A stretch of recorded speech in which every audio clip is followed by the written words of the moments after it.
Assalamualaikum warahmatullahi wabarakatuh. Welcome to English class. Oke, setelah pekan kemarin kalian sudah mengerjakan untuk paket yang pertama, sekarang kita memasuki untuk pembahasan paket yang kedua. Oke, langsung saja. Let's see together for the first questions. Number 1 to 3. Nomor 1 sampai nomor 3 itu adalah teks deskriptif ya. Ada teks description. Kemudian untuk nomor 1 pertanyaannya adalah what is the writer's aim in writing the text? Aim itu memiliki makna yang sama dengan goal and purpose. So, yang ditanyakan adalah tujuan dari teks tersebut untuk apa? Let's see the answer. Yes, the answer is C. To give the general fact of a hamster. Why C? Ya, untuk teks deskriptif biasanya apa yang akan dideskripsikan diletakkan di paling atas.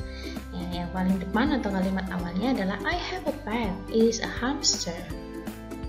Okay, let's see for number 2. What does Dion look like? Seperti apa Dion itu? Nah, itu otomatis sudah tertera pada teks di atas. Berada di antara kalimat ke-6 atau ke-7. Di situ ada his eyes and ears are small. You can find the similar word with small. Small is tiny. So the answer is B. It has teeny eyes and ears. Let's see number 3. From the text, we can conclude that. Okay, di situ ada conclude. Conclude. What is the meaning of conclude? Kesimpulan, ya. Jadi kesimpulan dari teks di atas itu tentang apa?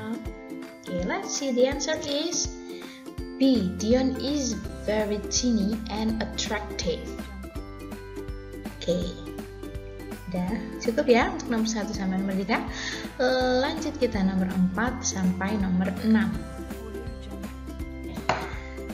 Dari teks yang sudah ada, secara sekilas bisa kita tentukan bahwa teks tersebut adalah teks recount. Kenapa teks recount? Karena kata-kata yang dipakai di situ adalah kata-kata past tense atau lampau, yang merupakan salah satu ciri dari penulisan teks recount. Oke, lanjut nomor 4. How is the text useful? Teks tersebut digunakan bagaimana? Oke, bagaimana teksnya itu? Jawabannya adalah readers learns the cause of bullying. Jadi para pembaca akan belajar dari kasus pembulian. Karena teks di atas menceritakan pengalaman penulis tentang dirinya yang pernah dibully. Oke. Lanjut nomor 5. She screamed and shouted at me. Where did event probably take place? Di situ dari paragraf ke-3 ya, ada disebutkan di situ.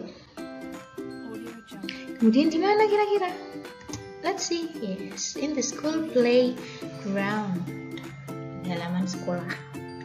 Oke, lanjut nomor 6. How did the writers finally realize he lost his power? Bagaimana dia menyadari kalau ternyata dia sudah kalah atau lost his power, sudah nggak punya kekuatan apa-apa lagi? Kenapa?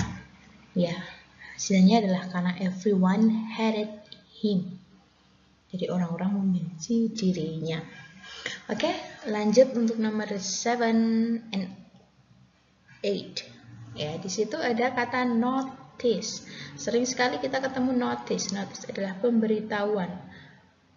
Wherever you are, dimanapun kamu berada, pasti akan menemukan notice.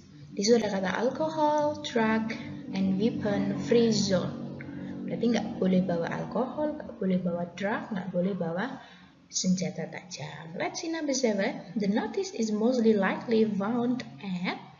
Biasanya seperti itu di mana? Dilihat pilihan A, B, C, D-nya.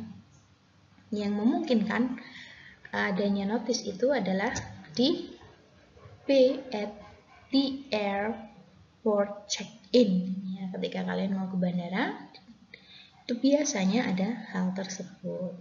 Lanjut nomor 8. What will people probably do after reading the notice? Ya, jadi setelah kita baca apa itu pemberitahuannya, apa yang harus kita lakukan? Ya, automatically kalau sudah dilarang, kita tidak akan membawa. They will not bring alcohol, drug, and weapon.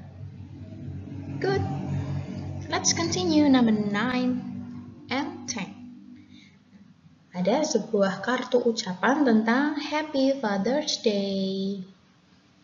Okay, number 9. The card is probably sent by. Dikirim siapa? Happy Father's Day, otomatis anaknya, berarti the reader's daughter. B. Okay. Let's continue number 10. Your shoulders are more affirming than anyone else. Closest meaning. Sama dengan makna kata. Dicari makna kata warm, worry, happy, and upset. What is the answer? A. Kehangatan, hangat. The worry, happy, and upset. Let's try you find on your dictionary. Let's going on to number 11 to 13.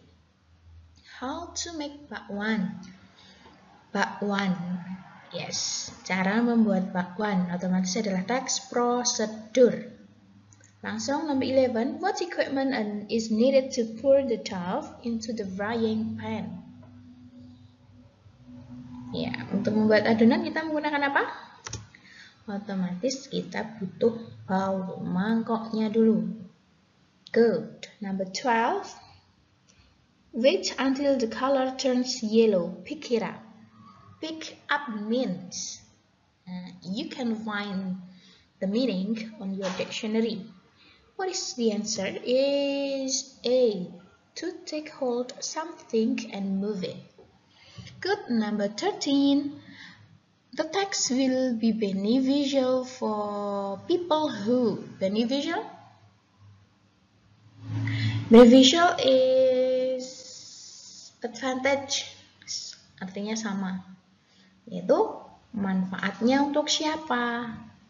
Atau teks ini cocok untuk siapa? Otomatis untuk seseorang yang likes cooking traditional snack.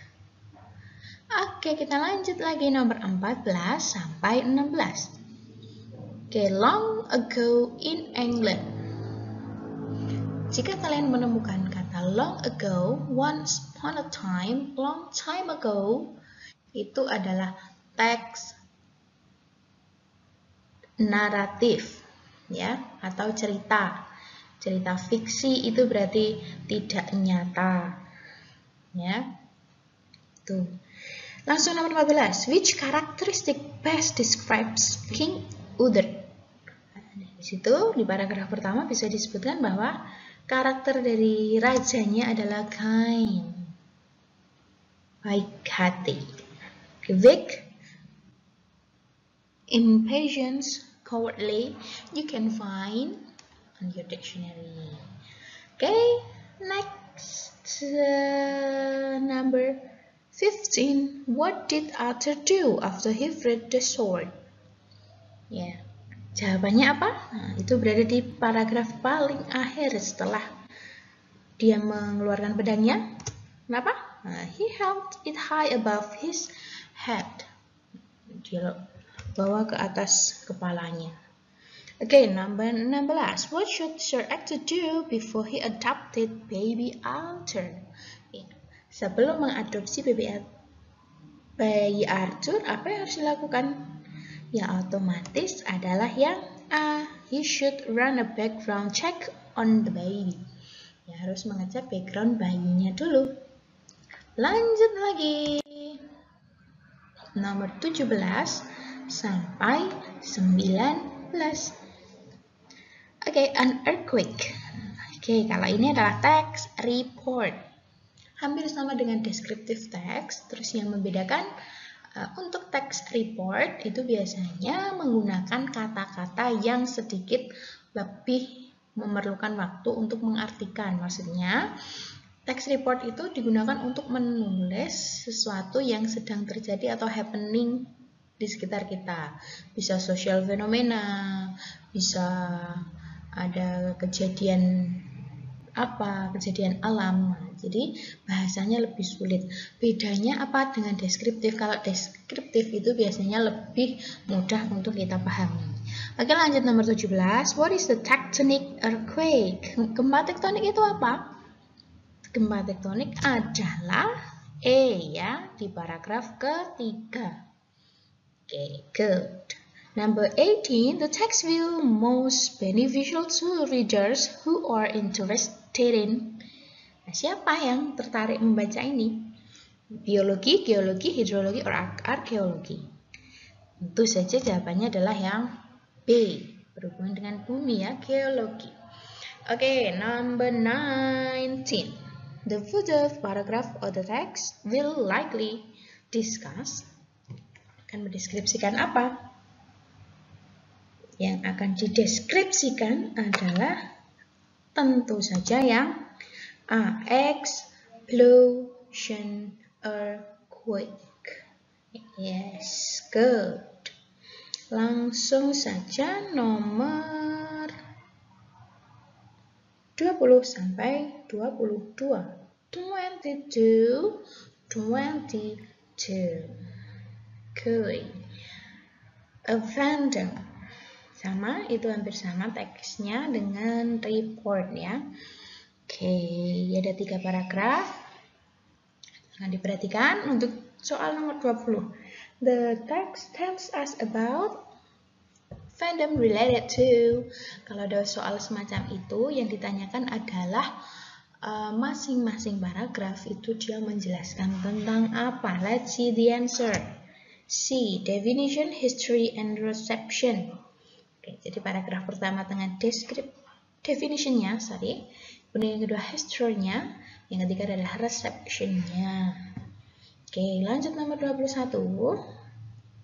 Jadi pertanyaannya adalah what does the sentence imply? Kalau ada kata imply, berarti kamu harus mencari kata lain yang maknanya sama dengan kalimat di atas.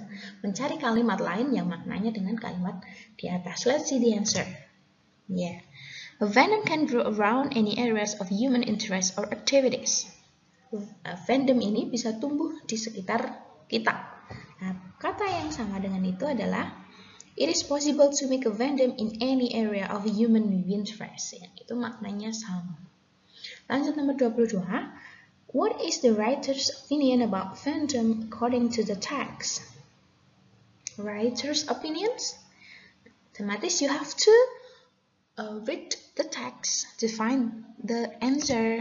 Okay, the answer is C. Fans typically are interested in even minor details of the object of their fandom.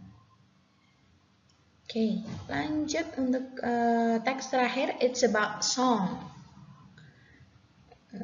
Sleeping Child from ML to R.